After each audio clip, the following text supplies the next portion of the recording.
Shabbat Shalom. The whirlwind continues, the war continues, and our heroes were able to heroically and bravely return 3 more hostages to Israel.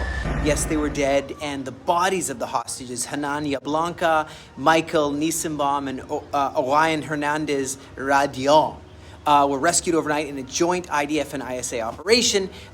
Verified intelligence obtained by the IDF revealed that the hostages were murdered on October 7th, and they were abducted from the Miflasim intersection there, and the rescue operation took place in Jabalia. That place is, the alleys are narrow, it's really, really scary, and so I've been serving there as well as in Rafia. You can see the ground collapsed right here. Hamas motorcycle right here. This rescue operation was based on precise intelligence analyzed by the IDF Intelligence Directorate headquarters, and of course medical officials looked at forensics, and just after this our heroes were able to eliminate a commander of the Beit Hanun battalion of Hamas, an evil man named Hussein Fiad, in a tunnel also in Jabalia. Fiad was responsible for numerous anti-tank missile attacks on Israel during this conflict and for launching many mortars at communities all over our southern Gaza-Israel border there. All kinds of kibbutzes like Nachalos and Be'eri. It's because of this guy that they were under fire, and they had to run to the bomb shelter all the time, and many have died. Fiad was killed in a tunnel during an operation where the special forces of Yahalom, that's my team, along with people from the Air Force giving us cover, and 98th Division, were able to he got cornered in a room in a cave, and he was eliminated. Now, I saw this picture of the ancient land of promise, the land of Israel, and I see where the Romans had changed the name from Israel to Palestinia, kind of like a jab to Israel, in 135 AD, and they didn't want to see Israel on the map, so they said, let's name it after their then extinct enemies called the Philistines, and those were invaders from the Aegean Sea, right? And so this Roman name kind of stuck, called Palestinia. Eventually it was used by the Turkish, and it stuck even with the British mandate here. But I saw this post, and I just wanted to be sure that everyone knows that this is in 1050 BC, quite a while before any of those, was the kingdom of Israel. Pentecost is coming, Shavuot. That started on Mount Sinai. It's the time where many believe the Torah was given on Mount Sinai to Moses by the finger of God. And I know that part of that message in the Bible is that God will gather the Jewish people home. It's called Aliyah. And I'm also not only a sergeant major, I'm also the executive director of the Aliyah Return Center, chairman of the board, and I'm seeing alarming rates of anti-Semitism, alarming levels across the globe.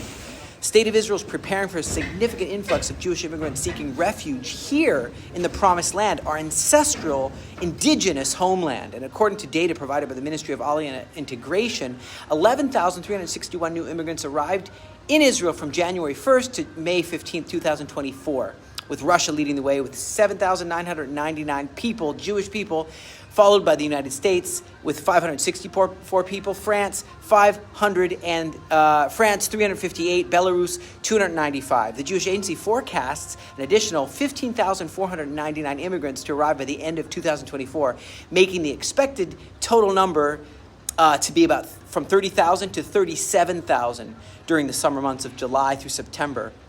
Approximately 8,266 new immigrants are scheduled to live in the Jewish homeland and fulfill the dream of the prophets. That's what we're here for. That's what we do all day long. Will you help us? Will you stand in the gap? We're helping families that have fled from the rockets in the south and in the north, equipping heroes on the front lines with much needed things, but we also got to remember these new immigrants. That's the core of who we are. Help them get established. I once made my immigration to the Promised Land, and I feel that somewhere in the depths of behind the scenes, there's a spiritual battle over this. Psalm 68, verse 1 through 4, let God arise and his enemies be scattered. Let them also that hate him flee before him. As smoke is driven away, so drive them away. As wax melts before the fire, so let the wicked perish at the presence of God. Let the righteous be glad. Yes, let them rejoice before God. Let them be exceedingly rejoicing. Sing unto the Lord, sing praises unto his name, extol him that rides upon the heavens by his name, Adonai.